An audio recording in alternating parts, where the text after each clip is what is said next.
दोस्तों, ये कहानी है जंगल में रहने वाले एक ठग की दो बेटियों की, जो जंगल से गुजरने वाले मुसाफिरों को छल कपट से लूटकर उनका कत्ल कर देती। पर फिर एक दिन एक ऐसा मुसाफिर आया जिसने उन सबकी जिंदगी बदल दी। एक गुस्सैल राजा ने अपने पुत्र के किसी दोष के कारण उसे देश निकाला दे दिया।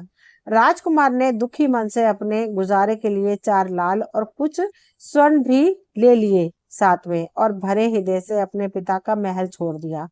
चलते चलते वह जब शहर से कुछ दूर पहुंचा तो उसे एक साधु का आश्रम दिखाई दिया। राजकुमार उस साधु को दंडवत प्रणाम करके एक तरफ बैठ गया। जब साधु ने उसकी मायूस शक्ल और देह पर कीमती वस्त्र देखे तो साधु ने उससे पूछा, बच्चा तुम कौन हो और यहाँ कैसे आए? राजकुमार बोला, महाराज, मैं राजा चंद्रगुप्त का पुत्र महेंद्रगुप्त हूँ।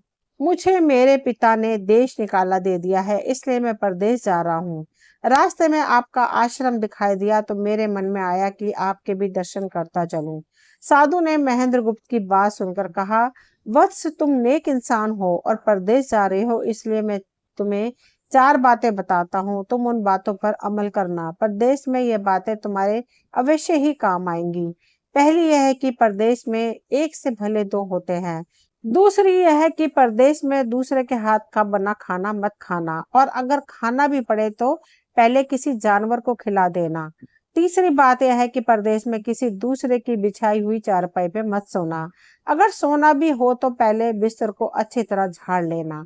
चौथी बात यह है कि यदि कहीं शत्रुओं के फंदे में फंस जाओ तो जहां तक हो सके नरमी और ज्ञान की बातें सुनाकर अपना उद्देश्य प्राप्त करना। साधु ने कहा, मेरी ये 4 बातें हमेशा याद रखना।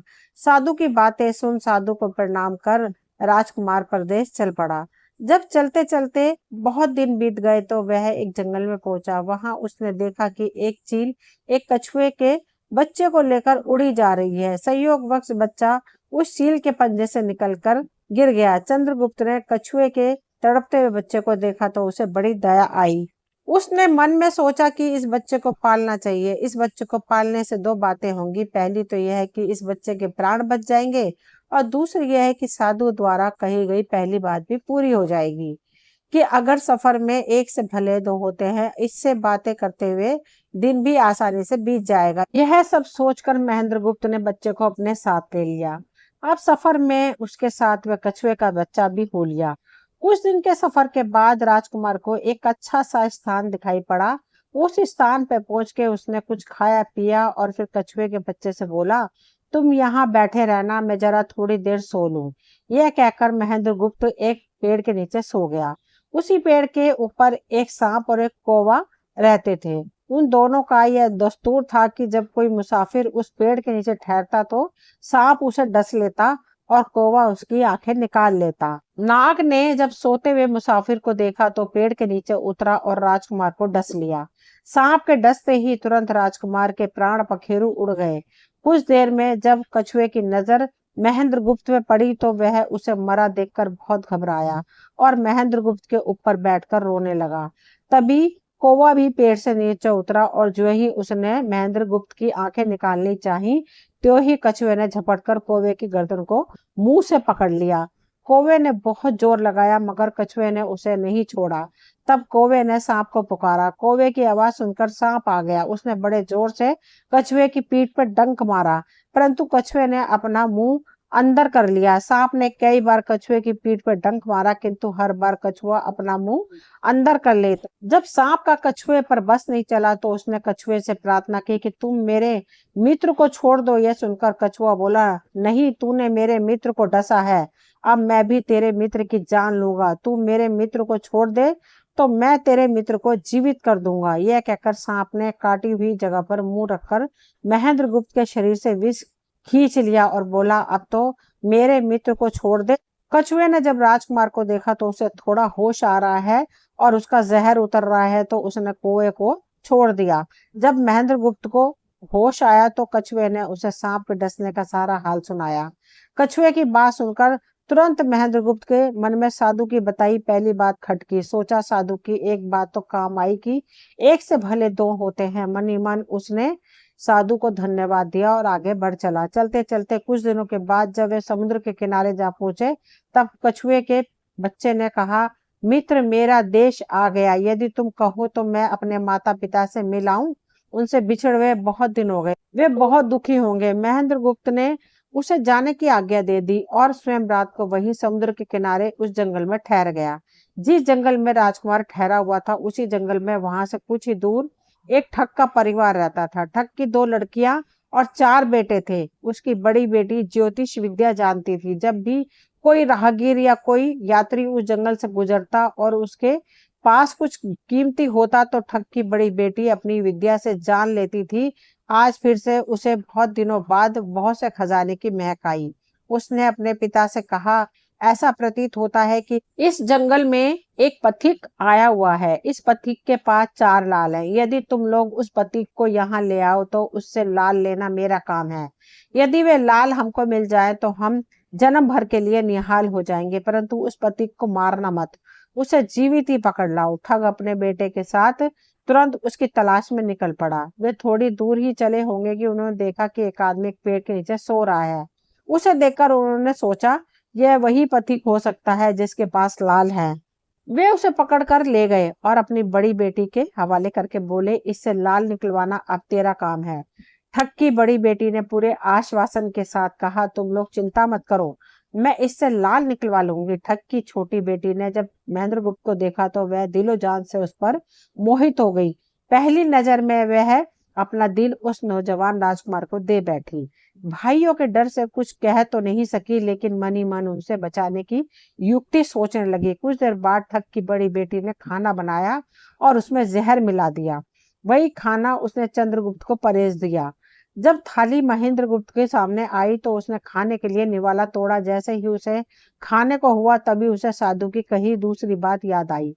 उसने थाली में से थोड़ा सा भोजन निकालकर कुत्ते के सामने डाल दिया। जैसे ही उस खाने को कुत्ते ने खाया, वह तुरंत मर गया। यह देखकर महेंद्र गुप्त ने भोजन नहीं किया। उसने अपने मन में सोचा कि साधु की दूसरी बात भी काम आई। अपनी इस चाल को असफल होते देखकर ठग की बड़ी बेटी को गुस्सा आया तो बहुत आया, पर वह अपने गुस्से को अंदर ही अंदर पी गई। उसने महेंद्र गुप्त के सोने के लिए पलंग तैयार करवाया। उसने कहा, जाओ पथिक, ऊपर के कमरे में तुम्हारे लिए पलंग तैयार करवा दिया है, अब तुम आराम करो। कई दिनों के सफर की यात्रा के कारण थका हुआ राजकुमार जब ऊपर आया तो उसे बढ़िया धुली हुई चादर पलंग पर बिछी हुई दिखाई दी। सोचा, जो कुछ हुआ सो हुआ, कई दिनों के बाद चैन की नींद तो सोने को मिलेगी। वह जैसे ही पलंग पर बैठने को हुआ, उसे साधु की तीसरी बात याद आई कि परदेश में हमेशा बिस्तर को झाड़कर सोना। जैसे ही उसने बिस्तर को झाड़ा तो उसके होश उड़ गए। वे बिस्तर एक कच्चे सूत से तैयार किया हुआ था। उसके नीचे आग का कुआं था। महेंद्र गुप्त ने देखा कि कुएं के अंदर बड़े बड़े आग के अंगार धधक रहे हैं। सोचा, साधु की तीसरी बात भी काम आई। उसने एक बार फिर मनी मन साधु का धन्यवाद किया और पास पड़ी एक टूटी हुई चारपाई पर लेट गया। थोड़ी देर पहले जो राजकुमार चैन की नींद लेने की सोच रहा था, अब नींद उसकी आंखों से कोसों दूर थी। अब तो उसे अपनी जान के लाले पड़े थे। सोचने लगा, आज की रात बचना बहुत कठिन है। तभी ठग की छोटी बेटी मौका पाकर आई और कहने लगी, हे प्रिय, मैं तुम पर दिलो जान से निछावर हूँ, परंतु आज की रात मेरे वश में कुछ नहीं है। आज की रात मेरी बड़ी बहन की बारी है। जिस तरह भी हो सके, बस आज की रात मेरी बहन से अपने प्राण बचा लो। कल मेरी बारी है। हे स्वामी, मैं तुम्हारी दासी हूँ, मैं तुम्हें साफ बचा लूंगी। इतना कहकर ठग की बेटी चली गई। जब सब लोग खाना खा चुके तो ठग की बड़ी बेटी ऊपर बने कमरे में चली। सोचा, अब तक तो पथिक जलकर राख बन चुका होगा। जैसे ही वह कमरे के अंदर आई और देखा कि पथिक तो बिल्कुल सही सलामत टूटी हुई चारपाई पे लेटा हुआ है, तो उसके क्रोध की कोई सीमा ना रही। तुरंत उसने कटार निकाली और क्रोध से बोली, हे पथिक, या तो अपने चारों लाल मुझे अभी के अभी दे, वरना मैं तुझको मार डालूंगी। उसी समय महेंद्र गुप्त को साधु की चौथी बात याद आई कि कहीं शत्रुओं के फंदे में फंस जाओ तो जहां तक हो सके नरमी और ज्ञान की बातें सुनाकर अपना उद्देश्य प्राप्त करना। उसने सोचा कि आज की रात बचना मुश्किल है, पर साधु की चौथी बात भी आजमानी चाहिए। महेंद्र गुप्त ने यह सब सोचकर लड़की से कहा, मेरे पास लाल नहीं है। यदि तू मुझे मारेगी तो वैसे ही पछताएगी, जैसे बंजारा अपने कुत्ते को मारकर पछताया था। लड़की गुस्से में बोली, कौन बंजारा और कौन सा कुत्ता, क्या बक रहे हो तुम? तब राजकुमार बोला, तुम नहीं जानती तो सुनो। एक बंजारा था जिसने एक कुत्ता पाल रखा था। वह कुत्ता बहुत समझदार था, जिसे बंजारा अपनी औलाद से भी ज्यादा प्यार करता था। एक समय ऐसा आया कि एक कातक नाम की भयंकर बीमारी के चलते बंजारे का सारा परिवार उस बीमारी की भेंट चढ़ गया और बंजारे की करोड़ों की संपत्ति भी बिक गई। दुखी बंजारा कुत्ते को लेकर आगरा में एक साहूकार के पास जाता है और साहूकार को 10,000 के बदले में अपना कुत्ता गिरवी रखने को बोलता है। उस समय 10,000 एक बहुत बड़ी रकम होती थी। पहले तो बनिए ने बंजारे को मना कर दिया, पर फिर कुछ सोचकर उसने बंजारे को 1 लाख रुपए दिए। कुछ ही समय बीता था कि एक रात सेठ के घर डाकू घुस गए। बंजारे का कुत्ता भरकत देख रहा था। उसने सोचा, अगर भौंकूं तो परिवार के सब लोग उठ जाएंगे और यह डाकू उनका कत्ल कर देंगे। वह चुपचाप बस उन्हें देखता रहा। जब डाकू सेठ के घर चोरी किए हुए धन को लेकर चल पड़े तो कुत्ता चुपचाप उनके पीछे हो लिया। सेठ के पास इतना धन था कि डाकू उसे निकाल तो लाए, पर अब उनसे वह लेकर चला भी नहीं जा रहा था। दिन भी निकलने के करीब हो चला था। डाकुओं ने सोच विचार कर उस धन को एक तालाब के अंदर छिपा दिया। सोचा बाद में आराम से निकाल लेंगे। कुत्ता डाकुओं की सब करामात देख चुपचाप वापस घर चला गया। सुबह हुई तो सेठ के घर कोहराम मच गया। पता चला कि चोर सारा धन निकाल ले गए हैं। सेठ का रो रो कर बुरा हाल था। आसपास के लोग उसे दिलासा दे रहे थे। सेठ ने रोते रोते कहा, मैंने सुना था बंजारे का कुत्ता बहुत समझदार है, पर यह नमक हराम तो एक बार भौंका तक नहीं। तभी बंजारे का कुत्ता उस सेठ की धोती पकड़कर खींचने लगा। कुत्ते की हरकत देख पास खड़े एक समझदार व्यक्ति ने सेठ से कहा, सेठ जी, यह कुत्ता कुछ कहना चाह रहा है, हमें इसकी सुननी चाहिए। और सभी लोग कुत्ते के पीछे हो लिए। सबको लेकर कुत्ता उसी तालाब के पास पहुंच गया जहां रात को डाकुओं ने सारा धन छिपाया था। कुत्ता तालाब में घुसकर अशरफियों से भरी थैली अब मुंह में दबाकर बाहर आया। तुरंत सेठ के नौकर उस तालाब में कूद गए और चोरी किया हुआ सारा धन बरामद कर लिया। सब देख सेठ आंखों में आंसू लिए कुत्ते से कहता है, मुझे माफ कर देना, मैंने तुम्हें बहुत बुरा भला कहा। सेठ ने वही कागज मंगवाया और बंजारे के नाम चिट्ठी लिखी। भाई बंजारे, तेरे कुत्ते ने मेरे 10,000 पूरे कर दिए हैं। मैं तेरे कुत्ते को तेरे पास भेज रहा हूँ। अगर तुझे और भी 10, 20, 500, 1,000 की जरूरत हो तो मेरे पास आकर ले जाना। इतना समझदार कुत्ते को मेरे पास छोड़ने के लिए तहे दिल से तुम्हारा धन्यवाद। बनिए ने चिट्ठी कुत्ते के गले में टांग दी और उसे नम आंखों से विदाई दी। कुत्ता घूमता घाम जब वो 4-5 दिन बाद बंजारे के पास कुत्ता पहुंचता है तो कुत्ते को आता देख बंजारे के तन बदन में आग लग जाती है। कहता है, मैं तुझे बनिए के पास गिरवी रख कर आया था और तू वहां से भाग आया। तूने मेरी बेइज्जती करवा दी। गुस्से में अंधा हुआ बंजारा तुरंत पिस्तौल निकालकर कुत्ते को गोली मार देता है और सिर पकड़कर वहीं बैठ जाता है। कुछ देर बाद जब उसकी नजर कुत्ते के गले में टंगी हुई पर्ची में पड़ी तब बंजारा वह पर्ची निकाल कर पढ़ता है। पर्ची पढ़ते ही बंजारा फट पड़ता है। वह दहाड़े मार मार कर खून के आंसू रोता है, पर अब भला क्या हो सकता था। बंजारे की कहानी सुनकर महेंद्र गुप्त ठग की बेटी से कहता है, एक और कहानी सुनो। लड़की, एक राजा के पास एक बहुत समझदार पढ़ाया हुआ तोता था। वह बड़ा चतुर था। एक दिन राजा तोते को अपने साथ एक गंगा स्नान को ले गया और उसे घाट पर बिठाकर स्वयं स्नान करने लगा। तभी तोते की नजर अमर फल पर पड़ी जो पास ही नदी में बहता हुआ आगे बढ़ा जा रहा था। वह उसे नदी से बाहर निकाल लाया और राजा के आने पर उसे वह अमर फल देता है और बोला, महाराज, ये अमर फल है, इसे खा लीजिए। राजा ने कहा, मैं अकेला अमर फल खाकर क्या करूंगा, इसे अपने बाग में लगा देता हूँ। जब इसमें फल लगेंगे तब सब कुटुंबियों को खिलाकर अमर कर दूंगा। गंगा स्नान से लौटकर राजा ने वह फल माली को देकर कहा, इस फल को बाग में लगा दो। थोड़े ही दिनों में पेड़ फल फूल गया और उसमें फल लगने लगे। एक दिन एक फल पककर पेड़ से गिरा तो उसे सांप ने सूंघ लिया, जिससे वह जहरीला हो गया। अनजान माली वह अमर फल लेकर राजा के पास आया। राजा फल को देखकर बहुत खुश हुआ और कुछ सोचकर उसने फल पहले कुत्ते को खाने को दिया, क्योंकि राजा बड़ा नीतिवादी था और विचारवान था। वह जानता था कि बिना सोचे समझे किसी भी वस्तु को खाना ठीक नहीं होता। राजा ने जैसे ही फल कुत्ते को खिलाया, कुत्ता मर गया। ये देखकर राजा ने क्रोधित होकर अपने तोते से कहा, बेईमान तोते, तू हमें जहर देकर मारना चाहता था। यह कहकर राजा ने क्रोध में आकर तोते को मार डाला और माली से कहा, इस पेड़ के चारों ओर घेरा डाल दो जिससे कोई इसका फल ना खा सके। एक दिन उस शहर में एक सास बहू में भीषण लड़ाई हुई। बुढ़िया घर से निकलकर कहने लगी, आज मैं राजा के बाग में जाकर जहर वाला फल खा लूंगी। यह कहकर वो बाग में आई और जैसे ही उसने फल तोड़कर खाया वह 16 वर्ष की युवती बन गई। जब राजा को यह समाचार मिला तो उसे सारा माजरा समझते देर न लगी। राजा को बड़ा दुख हुआ और वह कहने लगा, वास्तव में ये अमर फल ही मैंने व्यर्थ ही इतने समझदार तोते को मार डाला। इतनी दास्तान कहते कहते सवेरा हो गया। तब ठग की बेटी ने महेंद्र गुप्त से कहा, आज तो तूने मुझे बातों में लगाकर अपनी जान बचा ली, परंतु आज रात मेरी छोटी बहन की बारी है, वह तुझे हरगिज जीवित न छोड़ेगी। तब ठग की छोटी बेटी को पता चला कि महेंद्र गुप्त जिंदा और बिल्कुल सही सलामत है, तो उसकी खुशी का ठिकाना ना रहा।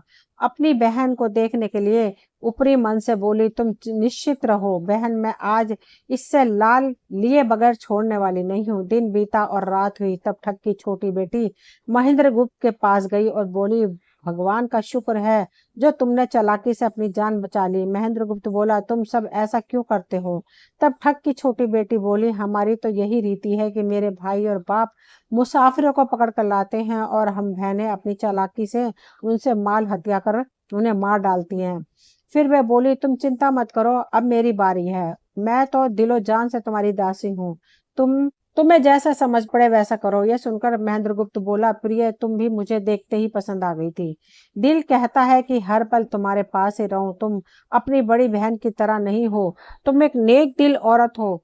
तुमसे मेरा कुछ भी छिपा हुआ नहीं है। इसकी बात सुनकर ठग की बेटी ने कहा, तुम कहते हो कि मुझसे कुछ भी छिपा नहीं है, तो फिर वे लाल कहाँ है? महेंद्र गुप्त ने कहा, वो चारों लाल मेरी जांग में है, अगर तुम निकालना चाहो तो निकाल लो। राजकुमार की बात सुन ठग की छोटी बेटी बोली, प्यारे वो लाल तुम्हें ही मुबारक हो। मैं तो तुम्हारी दासी हूँ, तुम्हारे दर्शनों की प्यासी हूँ, मुझे तुम्हारे सिवा और कुछ नहीं चाहिए। ये सुन महेंद्र गुप्त बोला, जो कुछ तुमने कहा है वह तो सब ठीक है, लेकिन ये प्यार और प्रेम की बातें सब धरी रह जाएंगी जब हमारे शरीर में प्राण ही नहीं रहेंगे, क्योंकि जब तुम्हारे बाप और भाइयों को इसका पता लगेगा तो हम दोनों की खैर नहीं। तब ठग की बेटी बोली, तुम चिंता मत करो, मेरे पास इसका भी उपाय है। आज रात को सबके सोने के बाद हम यहाँ से भाग चलेंगे और कहीं बहुत दूर रहेंगे जहाँ कभी मेरे भाई और बाप पहुंच ना सके। महेंद्र गुप्त बोला, पर यह सब होगा कैसे? बोली, यहाँ से निकलने का एक ही उपाय है। मेरे पिता के पास 2 ऊँटनी हैं, एक तो दिन भर में 60 कोस चलती है और दूसरी